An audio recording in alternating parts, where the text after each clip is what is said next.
Pangasinan will start with Hesed Gabo, Ralph Robin, Mike Mabulak, Alin Bulanadi, and Joray Napoles. San Juan naman has Orlan Omar, AC Soberano, Aldrich Ramos, Nico Panganiban, and Arvin Gamboa. Arvin Gamboa, part of that strong start in game number 2, will start again here in game number 3. Our officiating crew, Alan Manzano, Richard Carpio, Leonardo Layosa, and Jay Castroverde is the substitute referee. Hesed Gabo, Aldrich Ramos, Mike Mabulak. Only one team will survive after tonight. And again, because of the absence of Lawrence Victoria, obviously the change in the starting lineup, they put in Alin Bolinadi, and as they activate etong si Robin, not only does he become activated, he starts the game. And a good start for Pangasinan, getting the first stop. Well, they need Robin for his outside shooting as well. Bulanadi will pull up. Not get the roll. Nico Panganiban secures the rebound. And to your point, let's see if Ralph Robin, because he's known obviously as an outside sniper, that's going to be an offensive foul on Gamboa. If they could increase or improve the three-point shooting, this is not a good three-point shooting team. All throughout the season, the average is 6 to 7 makes per game, but in this series, a total of 4 of 45 in the first 2 games, compared to San Juan, who has pretty much been lights out from beyond the arc. Bulanadi. Napoles will pull up. Now, this is also one guy that was absent nung game 2. We talked about Orlan Wamar being absent in game 1. Napoles, who was the best player nung unang laro with 16 points and 8 rebounds, only was able to produce 4 points and 6 boards in the last game. And in the build-up to this matchup right here, AC Soberano will talk about threes. He has made a living making threes all his life. AC Soberano, kahit nakapikit yan.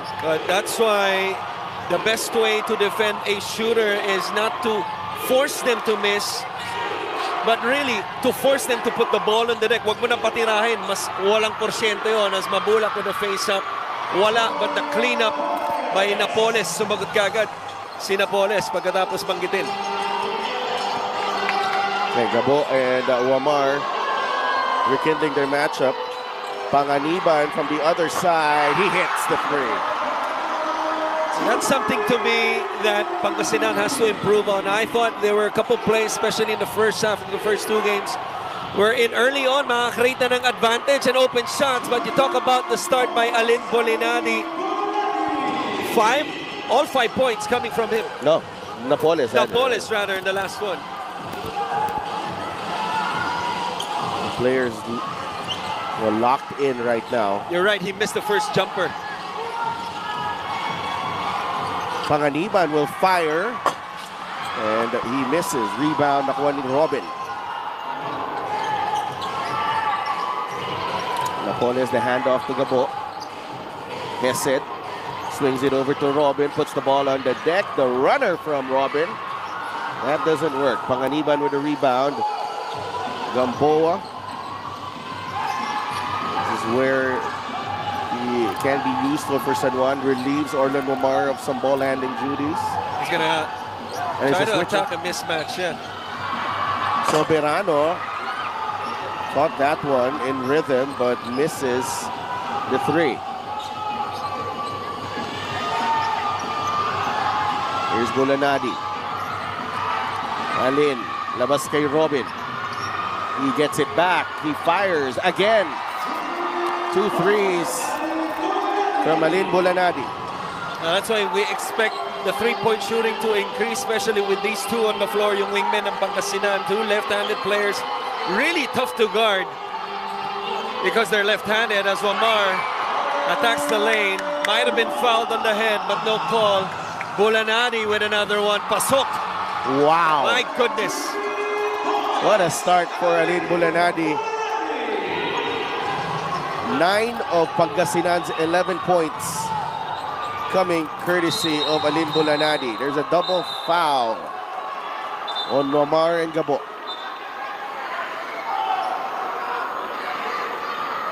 The defense. Sorry about that. Go ahead. Yeah, three-point shot of the game is brought to you by Extreme One-Stop Shop Appliances.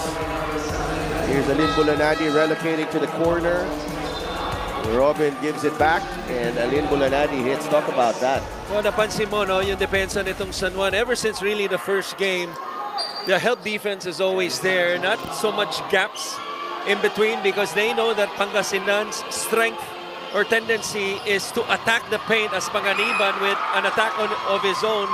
Hindi lamang pumasok. Bulanadi in transition. Misses the floater that time. So, Alin Bulanadi. JP Maguliano is in the game para kay Napoles Gamboa. Strong to the cup, Arvin Gamboa. Maguliano back the other way. He's fouled hard by Aldrich Ramos. This is the fast break of the game brought to you by Extreme Expo, personal karaoke speaker. Everyday karaoke.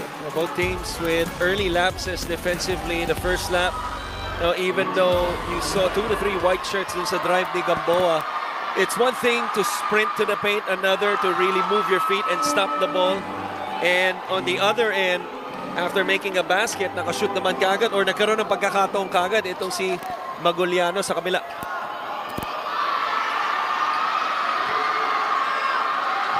Maguliano 0 for 2 on that trip. 3 triples already for Pangasinan, courtesy of Alin Bulanadi. That's their output for the entire game 2. Gamboa fires. Masyado malakas. So you can see as a secondary ball handler, they're trying to relieve pressure from Orlan Mamar because yung mga first 2 games sila, when Orlan Mamar is bringing down the ball, Hessen Gabo in particular is picking up full court. So as a point guard and the main scorer of your team, nakakapagod yun. Kaya nakikita natin a couple times already early in this game, si Gamboa nagbababa ng bola.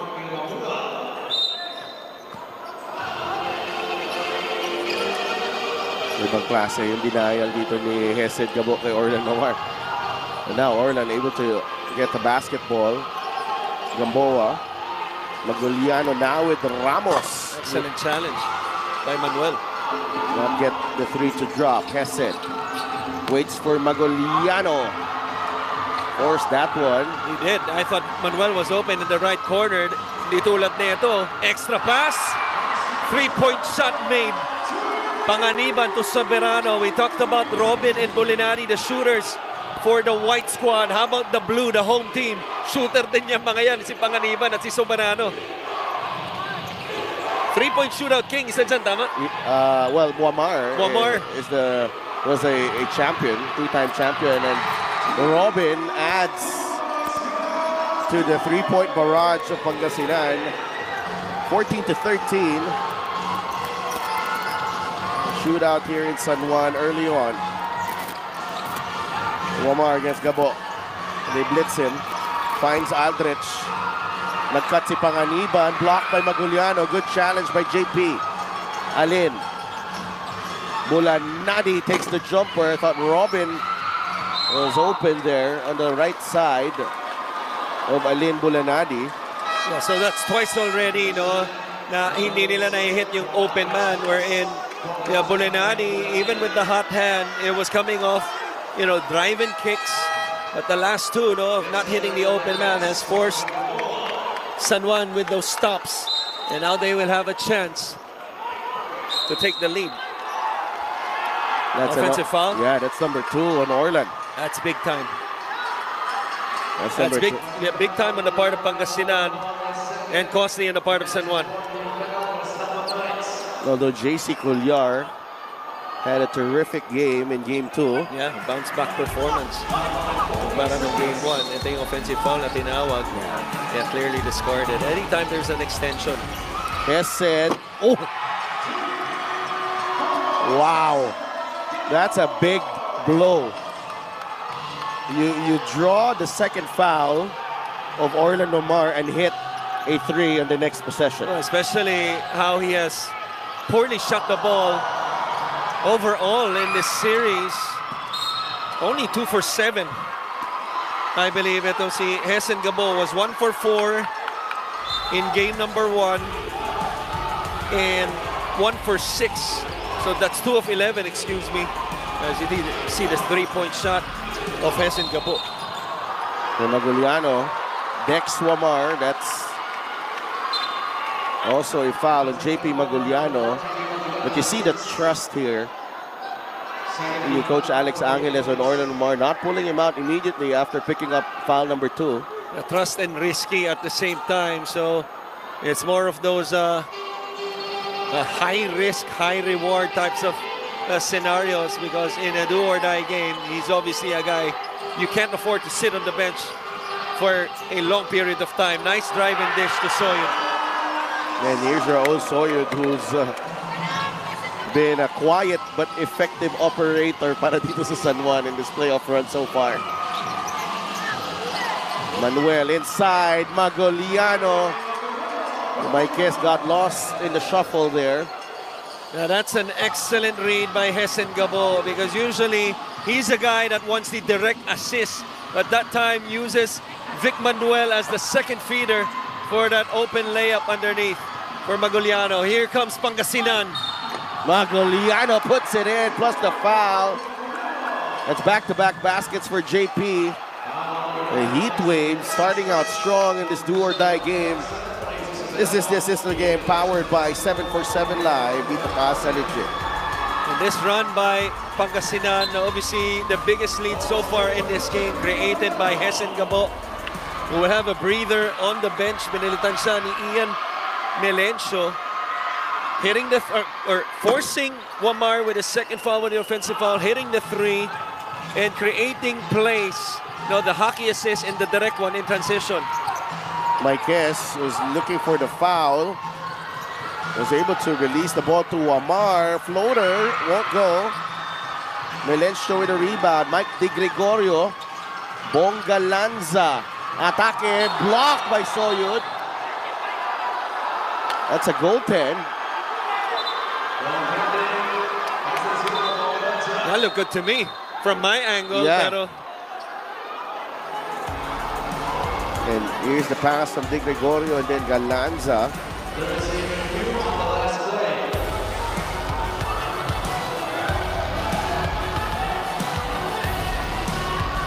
Yeah, I think it was good. that should count. You think it should count? It should count. Parang pababa na yung bola nung, I thought it was on the way up. On the way up. I thought it was on the way up. So, no basket. Should be a block. It should be a block.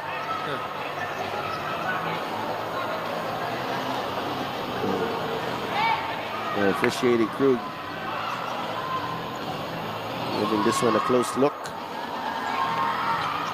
But then again, nakaasa ako sa mga mata ko, 4 to kasama yung salamin ko. So 8 yung akin. 8 tayo combined.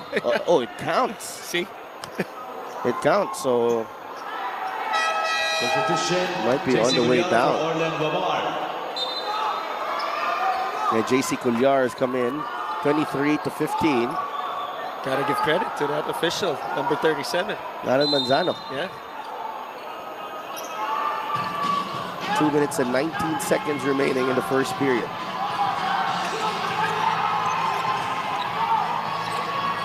Here's Cullar. Panganiban fires short. Marquez secures the offensive rebound. Has a mismatch on the post.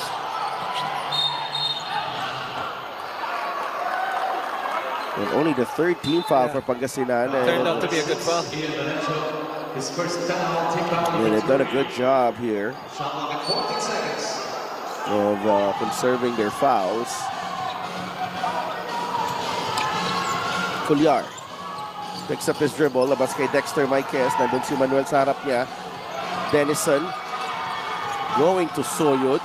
Raul. Atake. Yes, on the layup. Excellent patience by San Juan right there. Denison, who made a couple threes in the first game, that time had an intention to shoot but was well covered by De Gregorio. And then Soyud, the veteran that he is, just being patient with a nice move from high post to inside. Vic Manuel with a pull-up three. He gets it to go. 9-point lead for Pangasinan here in the first period. This might be the Vic Manuel game because alam naman natin yung kapasidad at yung veteranong Vic Manuel, no, sa mga big moments has really have yet to that kind of game dito sa sering ito, failing to score in double figures the first two games. Manuel, he puts it in. And Pangasinan has opened up an 11-point lead here in the first. Strong, defiant, and of course, determined. Coach Gerson Cabiltes wants no less than their finest game here tonight from his Heat Waves. Well, there's a saying that, you know, coaches lose games, players win games, but at the same time, it's the coach's responsibility, for the most part, at least from my experience, to instill belief, you know, to your team. And he's that type of coach. We've always known him as an emotional, motivational type of coach. And you just saw a glimpse of it through that clip. So Liar, ball batted away by Melencio. The tap to Magoliano, who is in fine form at the moment. 6 points para kay JP Magoliano. And the lead is at 13 for Pangasinan. The bench of Pangasinan has certainly changed the complexion of this game. Pagpasok ng lamang ng 4 o 5 ito. Very much 5 ito. This is a different 5 coming off the bench. Nagbago kagad yung laro. Galinato, shot clock winding down, and that will signal the end of our first period here. A blistering start for the Pangasinan Heat Waves on the road. Really putting home court. And it all started with Alin Bulanadi, Christian. Yeah, he set the tone. We talked about, you know, the depth of this team. Lawrence Victoria, an important player for them, playmaker, scorer. Alin Bulanadi walks that, hit a couple shots. Vic Manuel, we talked about their bench. Vic Manuel leading in the charge. Their Sidelf bench, or their bench, Sidelf, 13-4 in the first quarter. That's why they're enjoying a 13-point lead.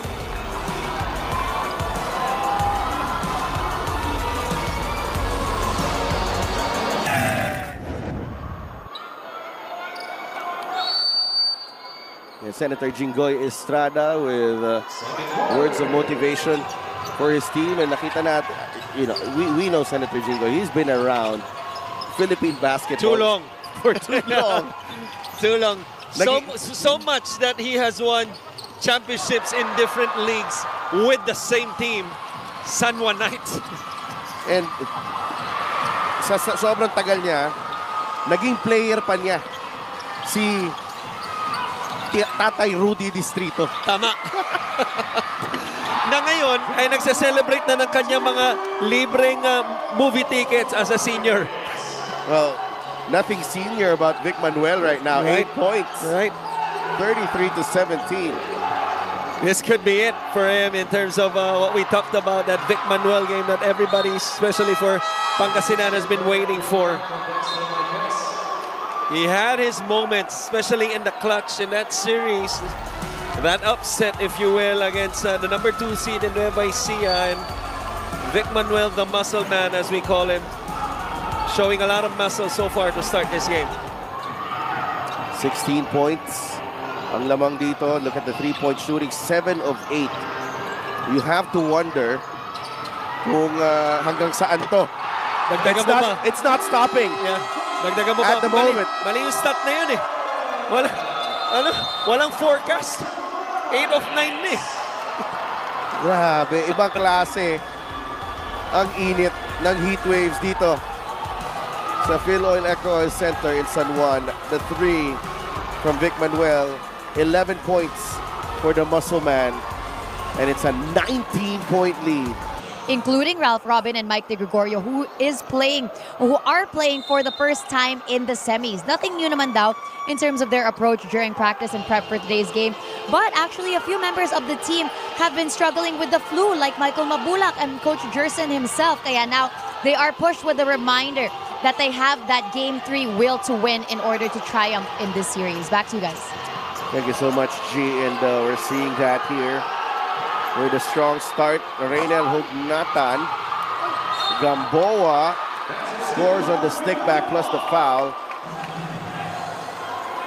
And after the timeout, they immediately insert ang about San Juan. Ito si Reynel Hugnatan, and they go to him to the post right away. Now he misses the shot, but his teammate, a much younger teammate, a second-generational teammate, Yeah.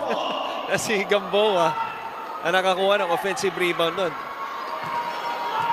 I don't know kung naging teammate pa sila. No? Na magkalaban dati. Tatay niya. I'd like to thank LGR, the official outfitter of the MPBL. Si Alan, tama? Dalawang magkapatid kasi yan eh. Arnold. Arnold, brother. Oo, si Arnold. De Gregorio. The Heat Waves torching the Knights. My goodness. 39-20. Hindi mo na alam kung ano gagawin mo. Ganun ka init yung shooting eh. Nararamdaman mo na lang yung heat ng Heat Waves. Hugnatan with a nice move. Sorry, miss. 9 of 10 from beyond the arc. Itong Pangasinan Heat Waves. Cannot ask for a better start if you're Pangasinan. Jab, jab, shot. 9 of Wala. 11. 9 of 11. Gamboa. The spin against Mabulak. There's a double team. Wamar, the extra pass. Galinato trying to answer. Galinato, the bang and the bucket. Para kay John Galinato. Well, that's when you know a team like San Juan, who is very much used to being in the division finals at least. Nakikita mo yung composure nila, no? The swing of the basketball, open man, miss.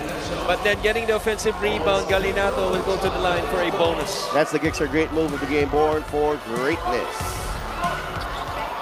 You know, a team without experience, you know, would have taken the shot, tulad nung meron si Panganiban dun sa kanang bahagi. Pero a swing to the middle and then an extra swing by Wamar to give up a much better look kay Galinato, led eventually to the three-point play. De Gregorio is off to a fine start as well. 5 straight points. Para kay Mike DG. It's back to 18. Pangasinan with all the answers right now. Gamboa, nice pick from Papa Ray. Got caught in a web right there, I believe, si Napoles. De Gregorio misses the layup. Wamar quickly to Galinato. Naubusan ng spasyo. Tatlo yung nakaputi. Nakabantay doon. Here's Mabulak. They go to Bulanadi. Alin. Inside to Napoles. It was a mismatch underneath. That was good intention, just poor execution of the pass. Anytime you have a mismatch underneath, you want the pass to at least be sa taas, no? Dahil maliit yung kanyang batay. But this was the screen that you mentioned by Hugnatan to leave the lane open for Gamboa. That's the play of the game, brought to you by 747 Live. Dito ka sa legit. Your game, your chance, your thrill, only with 747 Live.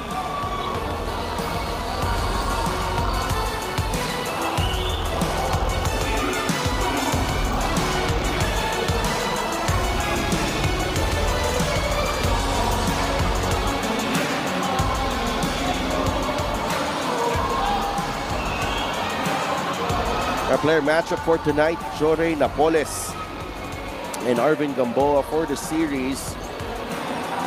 Napoles having the upper hand in the points department and the rebounds.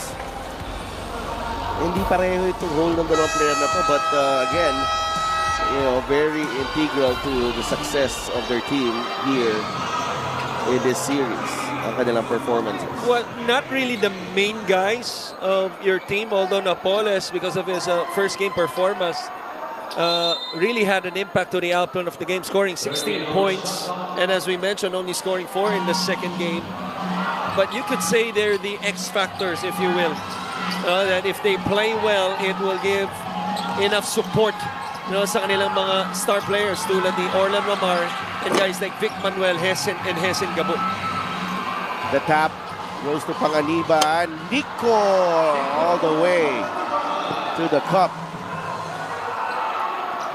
But that's the thing, once you start missing, because the way they've been shooting in this game, at some point they will miss, and they've been missing so far the last few possessions. Those long misses usually turn out to be the first pass of a fast break, which happened to Panganiban. Here's another miss, but recovered. That's a foul. Well, I thought Wamar got tripped before. Yeah. Panganiban misses the layup. How many times have we seen already, Sida, after a made basket by both teams? Poor transition defense on the other end. That time, San Juan unable to take advantage. Bulanadi. Catch and shoot. Literal. Catch and shoot. Hindi na binaba yung bola sa pocket. Pagsalo sa ulo, no? There's so many players nowadays that practice those shots, but the first player that come to mind, our own player, CJ Cancino. Oh, wow. That's our fast break of the game, brought to you by Extreme X-Play on the Go speaker. Take your music anywhere. Gamboa, the kick out to Papa Ray, a 3, yes! Raydan Hugnatan and San Juan inching closer. The lead is down to 13. Well, how about the playmaking by Gamboa? Not only scoring 7 points, he leads all scorer, but also has 3 assists already na pag-usapan natin of him being the secondary ball handler. Ang ganda ng improvement talaga ng batang to, no? Playmaker na rin siya. Ilang beses na yan, ha? Yeah, and during the regular season, we also saw... Nakita natin yun. Yung kanyang, the tight handles galing sa kanya, and that's an offensive foul. Clearly. One thing you can say about the Knights, they are never out of it. Even with that 19-point lead, Wamar will fire. Yes! And here come the Knights. 10 na lang to, from as high as 19. Always amazes me when somebody stops on a dime like that. Alam mo nga, nakapag-check ng brake fluid bago laro, pero to hindi kailangan ng brake fluid, di mo. Uses the screen, defense goes under, makes the defense pay. Gamboa against Napoles.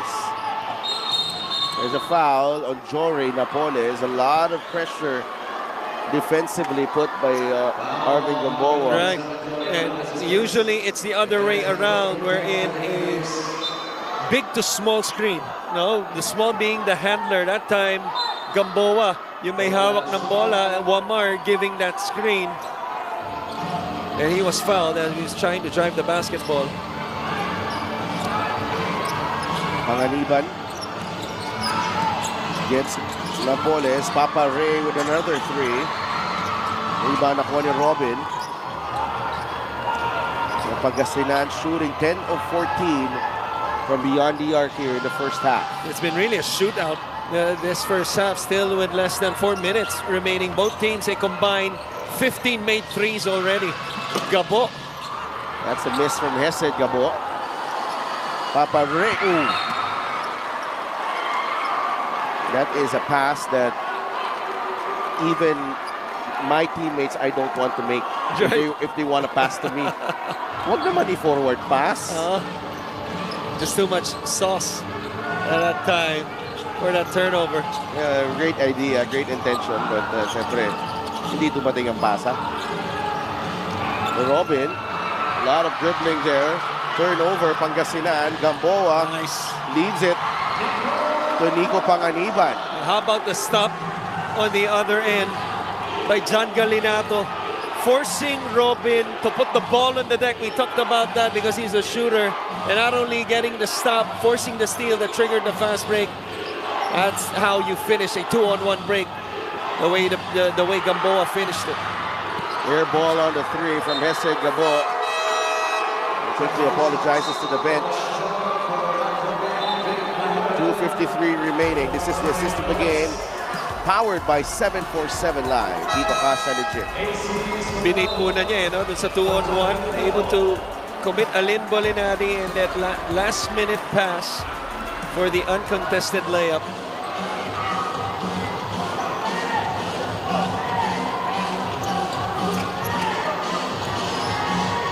Here's Papa Ray. He gets it back. Nathan, short. Good challenge by Bonga Lanza. Gabo to Vic Manuel. Thought about it. And then si Arvin Gamboa. Foul on Arvin. Wala pa. Only the first team foul for San Juan here in the second quarter. But a better job that time. Not only going down in transition, but forcing itong si Vic Manuel to hesitate, to take the shot. Hindi natin masyado nakita yan. But the first 12 minutes of this game, kung saan lights out itong Heat Waves. Galanza is open. Missed the three. Rebound, Panganiban. Nico drives. Leaves it to Gamboa. Labas kay Hugnatan. Hugnatan will fire again. He misfires. Rebound secured by Alin Bolanadi.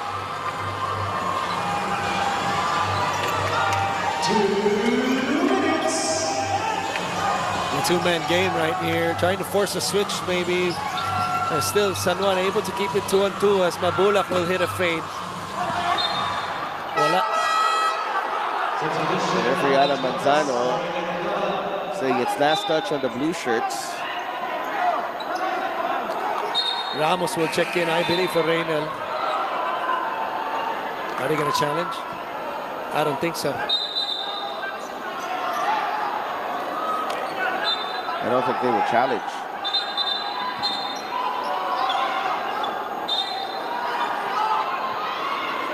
It's a minute and 48 remaining here in the second quarter.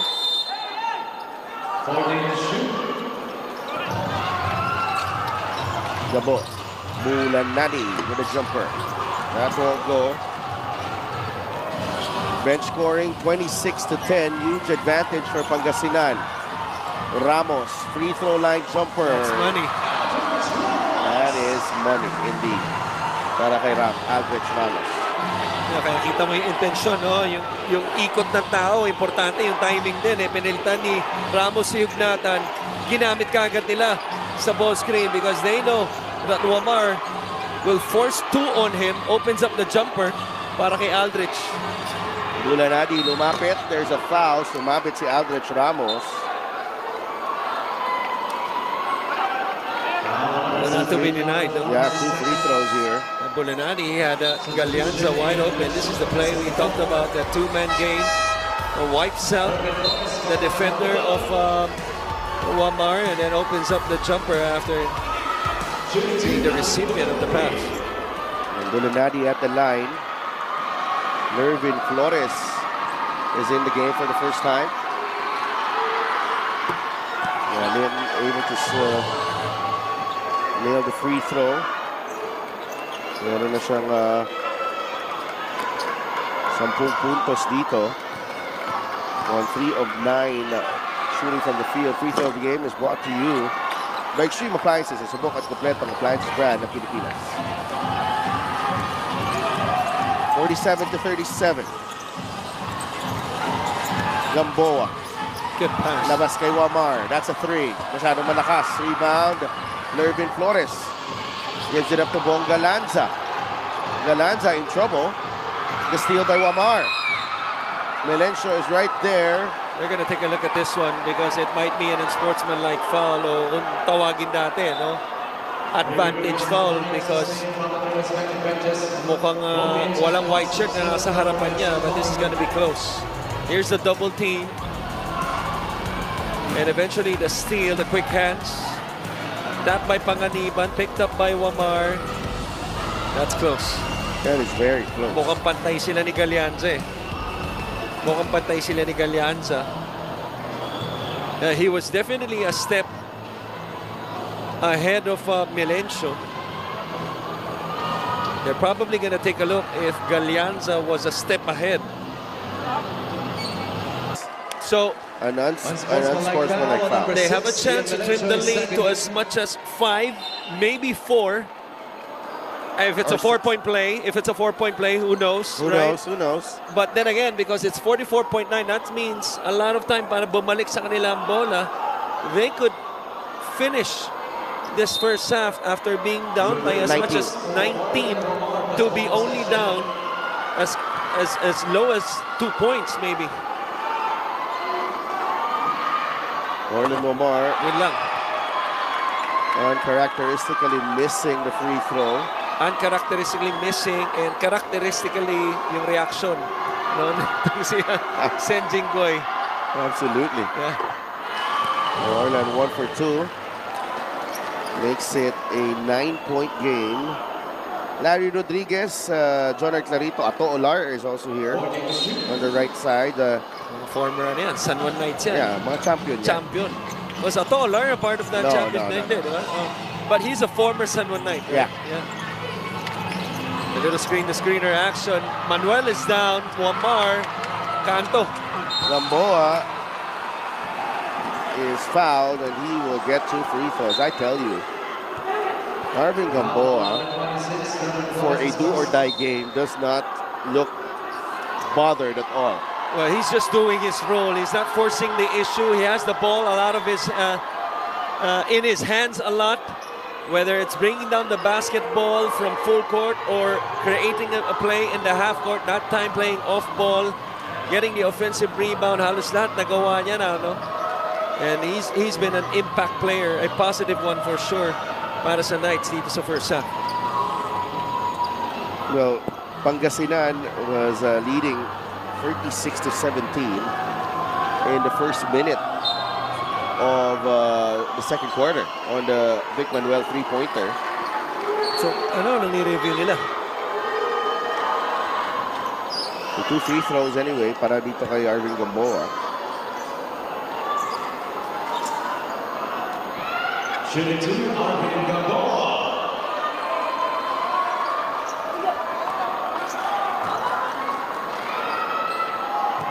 Only the 5th and 6th free throw for San Juan and only 5 free throws for Pangasinan. So this game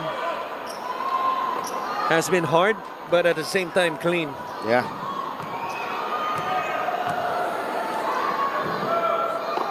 And 2 for 2 for Arvin Gamboa. Mabilis kasi yung pace ng laro natin from the tip. So Gamboa already with 9 points, 6 rebounds, and 4 assists, Christian. What a all-around game. Yeah, what a first half. Not only, hindi lang niya pinantayan yung kanyang average of 9 points, pinakita natin kanina yun, but also doing the other things. And he has the...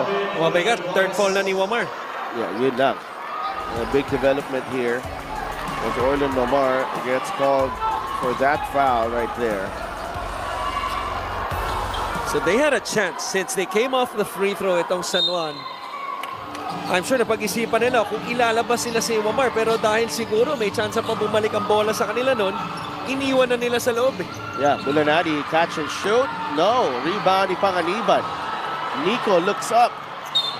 Dire-diretso si Panganiban, but a foul whistled on Vic Manuel.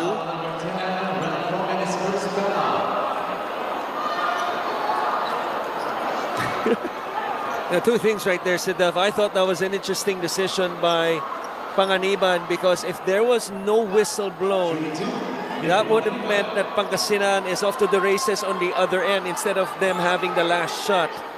But even if he makes these free throws, which he doesn't, he's going to at least have a split. Babalik pa rin ang bola sa Heat Waves. That's why, to me, every time you have the last shot, Yeah, you have to. if it looks like you have an opportunity, I think you gotta be disciplined enough to take the last shot para hindi na bumalik ang bola sa kabila. Now, Pangasinan has a chance to score because of the 2 misses. Melencio will fire. Masyado malakas. And that will do it for the first half of this do-or-die game. Pangasinan got off to a 19-point lead, pulled to within 7 as we head into the break. We will be right back on the Phil Oil Eco Oil Center. This is Game 3 of your North Division semifinals.